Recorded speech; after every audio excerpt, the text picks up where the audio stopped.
Lorsque vous essayez de convaincre quelqu'un de voir les choses de votre point de vue ou de le faire agir selon vos désirs, il y a deux étapes. La première étape consiste à entrer dans son esprit et la seconde étape est de parler à sa conscience en choisissant les bons mots pour influencer sa pensée. Ce concept peut également fonctionner lorsque vous rencontrez, attirez ou essayez de séduire une femme. Vous pouvez influencer les pensées et les actions d'une femme en utilisant les techniques que je vais vous expliquer. Voici comment entrer dans son esprit et la psychologie derrière les mots que vous utilisez. Avant de continuer, juste une petite parenthèse rapide, si tu n'es pas encore abonné à ma deuxième chaîne de secours Homme Alpha 2.0, fais-le maintenant. La deuxième vidéo est déjà en ligne là-bas et bientôt, toutes mes publications seront exclusivement sur cette chaîne. Je te laisse le lien vers la chaîne dans la description. La manière la plus rapide d'entrer dans l'esprit de quelqu'un est de créer une connexion. Alors, comment faites-vous cela? Avez-vous déjà ressenti cette connexion instantanée lorsque vous accrochez avec quelqu'un? Créer une connexion signifie délibérément créer ce genre de lien avec une autre personne.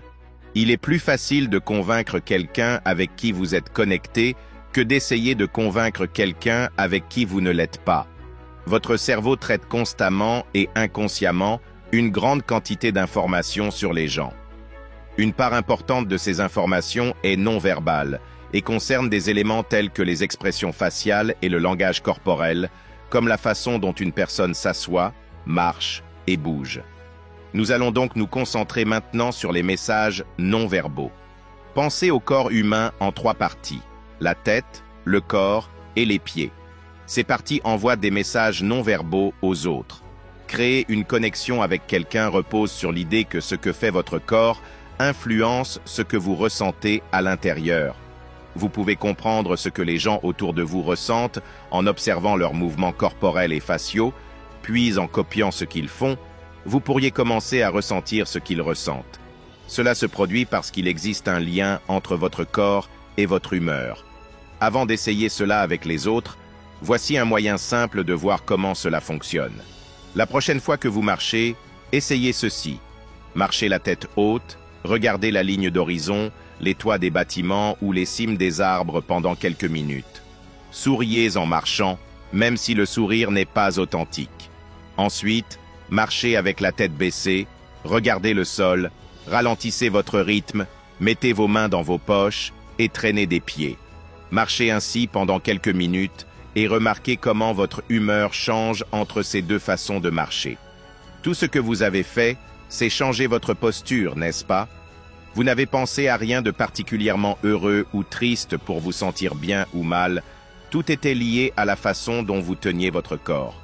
Si changer votre posture affecte directement votre humeur, cela signifie que lorsque vous copiez la posture de quelqu'un d'autre, vous commencerez à ressentir ce qu'il ressent. Cela vous aide à comprendre ce qu'il ressent, c'est une façon d'entrer dans l'esprit de quelqu'un d'autre pour comprendre son humeur.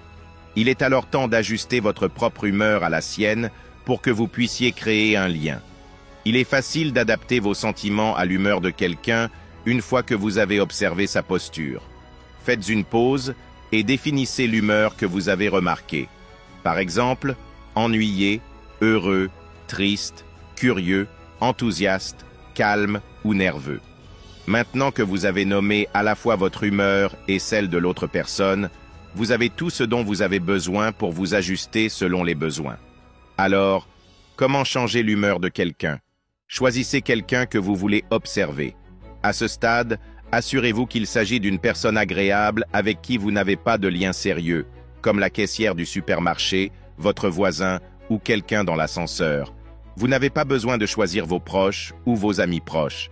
Cet exercice est uniquement pour s'entraîner. À la fin, vous pourrez l'appliquer à n'importe qui, surtout à une belle fille que vous voulez aborder. Observez la personne choisie. Vous savez déjà comment faire cela. Utilisez votre corps pour refléter et définir son humeur. Par exemple, heureuse, triste, désorientée ou en colère. Immergez-vous dans cette humeur. Utilisez votre dialogue intérieur pour penser continuellement aux mots qui définissent l'humeur. Assurez-vous que vos pensées sont alignées avec l'humeur que vous souhaitez adopter. Rappelez-vous des souvenirs du passé où vous vous sentiez de cette manière. Les images que vous voyiez, les sentiments que vous aviez, les sons que vous entendiez. Vivez vraiment cette humeur. Approchez la personne tout en maintenant l'humeur. Parlez normalement en gardant l'humeur constante jusqu'à ce que vous soyez tous les deux sur la même longueur d'onde émotionnelle. Continuez jusqu'à ce que vous ayez créé la connexion. Vous saurez que vous l'avez fait, vous le ressentirez tout simplement. C'est comme ce sentiment quand les choses vont dans le bon sens. Vous avez établi la connexion. Maintenant, changez l'humeur de la personne vers celle que vous voulez, et vous changerez également progressivement dans cette humeur. Concentrez-vous sur le changement progressif de vos gestes, de votre posture et de votre sourire. Comme vous le savez, cela changera votre humeur. Observez l'humeur de l'autre personne à mesure qu'elle change en même temps que la vôtre. Vous avez maintenant créé la connexion. Bingo! Vous venez d'influencer une autre personne à un niveau subconscient en utilisant la communication non verbale. Intelligent, n'est-ce pas? Attention, il y a une grande différence entre s'adapter et imiter. Vous pouvez vous adapter à certains aspects des mouvements des autres de manière subtile, sans attirer l'attention. Ne copiez pas les gestes des autres comme un miroir, cela s'appelle l'imitation, et cela ne fera que vous embarrasser. Vous avez appris beaucoup de choses sur la création de connexions et la communication non verbale. Pensez à toutes les choses que vous pouvez faire maintenant. Considérez toutes les informations que les autres envoyaient et que vous captiez inconsciemment. Plus vous pratiquez, plus vous deviendrez habile, et plus vous aurez de compétences, plus vous réaliserez. Et maintenant que vous savez comment entrer dans l'esprit d'une fille, voyons comment lui faire faire tout ce que vous voulez. Vous pouvez améliorer vos chances grâce à la manière dont vous utilisez les mots. Il ne s'agit pas seulement de ce que vous dites, mais aussi de la façon dont vous le dites. Il existe des façons d'utiliser vos mots pour avoir un effet psychologique sur le subconscient de l'autre personne, bloquer ses refus et augmenter les chances qu'elle accepte de faire ce que vous voulez. Mais vous devez d'abord créer une connexion. Écoutez-moi attentivement et choisissez les phrases qui vous conviennent le mieux. Ignorez celles que vous n'utiliseriez jamais. Vous pouvez utiliser ces phrases où vous voulez pour convaincre les autres une fois que vous avez créé une connexion. Premier, soulignez les évidences. Si vous voulez qu'une personne croie que quelque chose est évident, dites-le simplement. Par exemple, « Nous savons tous les deux que ça en vaut la peine une fois que nous y serons. Comme tu le sais déjà, nous allons nous amuser ensemble si nous allons à cette fête. C'est évident que nous avons la meilleure offre du marché. » 2. Posez une question qui n'en est pas vraiment une. Vous savez déjà tout à ce sujet, n'est-ce pas? Si vous voulez convaincre le subconscient d'une personne d'être d'accord avec vous, dites simplement ce que vous voulez qu'elle accepte et ajoutez une question à la fin. C'est facile, n'est-ce pas? C'est sûrement le moment de prendre un autre verre, n'est-ce pas? Mon avion est sur le point de décoller. Il n'y a pas de problème si j'ai sauté la file, n'est-ce pas? Attention, cette approche est généralement utile dans la vie quotidienne. Vous ne pouvez pas compter sur cette méthode pour amener quelqu'un à vous épouser, à avoir des relations sexuelles avec vous ou à vous donner tout leur argent. Par ailleurs, assurez-vous que le ton de votre voix baisse à la fin de la question et non qu'il monte comme dans une question habituelle, sinon vous inviterez l'autre personne à répondre négativement. Troisième, faites-les dire oui. Peut-être le savez-vous déjà, mais voici une autre méthode. Disons, allons-y, et continuons ce que tu veux faire. Allons marcher un peu plus. Prenons-en un autre. Allons chez moi. C'est comme un ordre déguisé.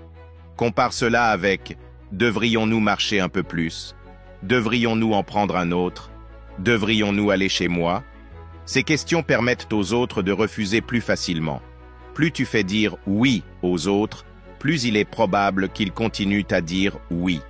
En les faisant dire « oui » plusieurs fois de suite, tu entraînes leur esprit à se conformer. Pense-y de cette manière. Leur esprit entre en mode « oui ». Donc, garde la chose que tu veux vraiment obtenir d'eux pour la fin, une fois qu'ils ont dit « oui » plusieurs fois. Ceci ou cela.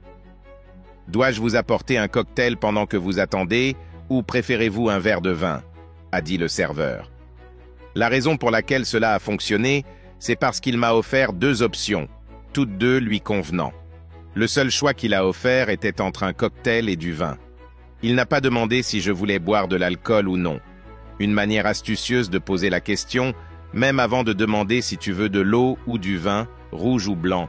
ou encore de l'eau plate ou gazeuse. Mais, s'il te plaît, ne tente pas la réplique « chez moi ou chez toi ». Elle a été trop utilisée. Anticipe le futur. Tu vas adorer ça.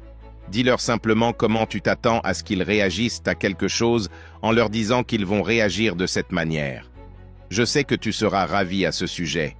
Je sais que tu voudras répéter l'expérience. Attends de voir ce que je vais te dire.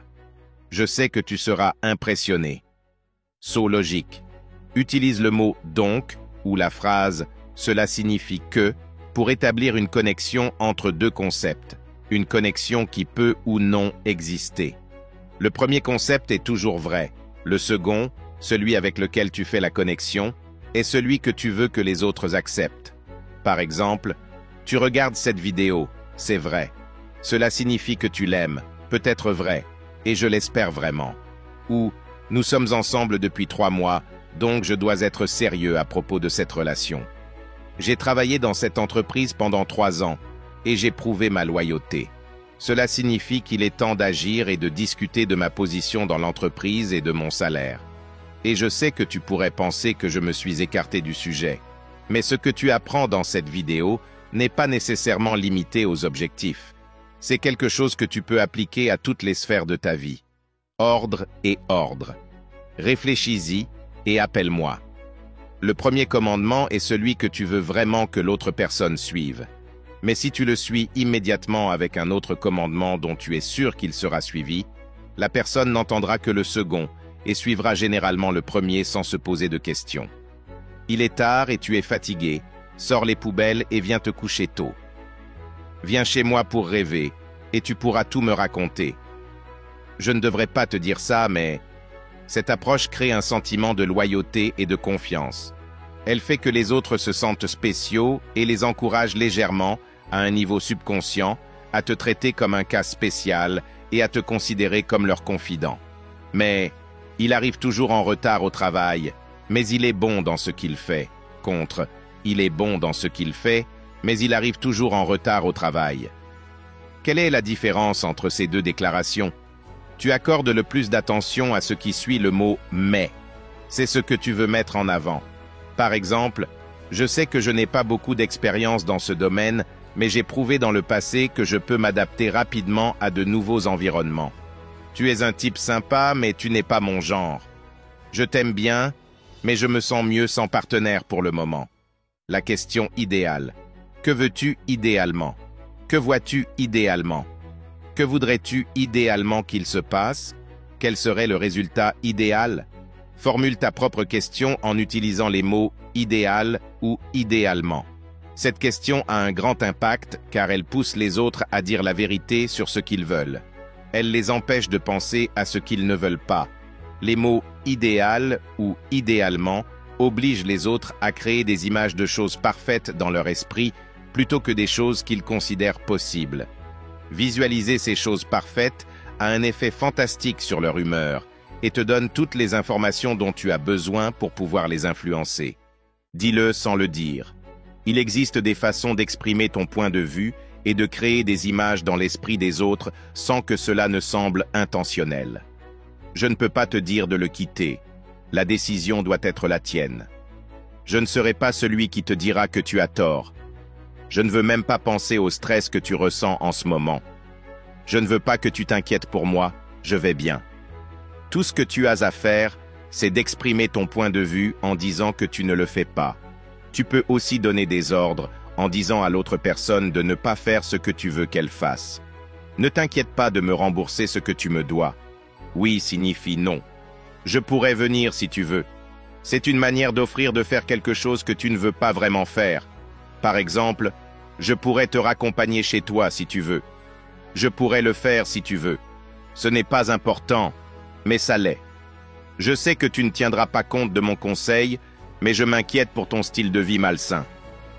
Ces genres de phrases devraient être utilisées lorsque tu veux donner un retour d'information que l'autre personne n'aimera peut-être pas ou ne veut pas entendre. Enfin, une façon agréable de dire « tais-toi et écoute ». Par exemple, je ne sais pas si tu te rends compte à quel point il est difficile pour moi de travailler toute la journée, puis de rentrer à la maison pour nourrir les enfants. Je ne sais pas si tu te rends compte depuis combien de temps je supporte ça. Je ne sais pas si tu te rends compte combien de temps j'ai attendu mon tour. Maintenant que tu as compris tout cela, tu pourrais me demander comment cela va m'aider avec les femmes exactement. Écoute attentivement mon frère. Cette vidéo n'est qu'un épisode de la série sur comment attirer les femmes. Si tu la regardes seule, tu ne comprendras pas pleinement ce que tu dois faire. Tu dois regarder toute la série pour comprendre comment les femmes pensent et comment fonctionne l'attraction, et seulement après tu pourras continuer avec cette vidéo. Si t'es arrivé jusqu'ici, laisse-moi un commentaire avec le mot 100% et un j'aime pour pousser cette vidéo à toucher un maximum de monde. Avant de partir, écoute-moi très bien. T'as zéro excuse, mon frère. Si tu passes à côté de YouTube en 2025, tu risques de le regretter toute ta vie. Alors arrête de perdre plus de temps et va voir la série Empire YouTube de A à Z. J'y détaille comment créer, configurer, choisir le bon nom, la photo de profil, une bannière qui claque et une description accrocheuse pour lancer ta chaîne YouTube comme un pro. Et cela même si tu commences complètement de zéro. Le lien est dans la description. Clique maintenant et démarre comme il faut.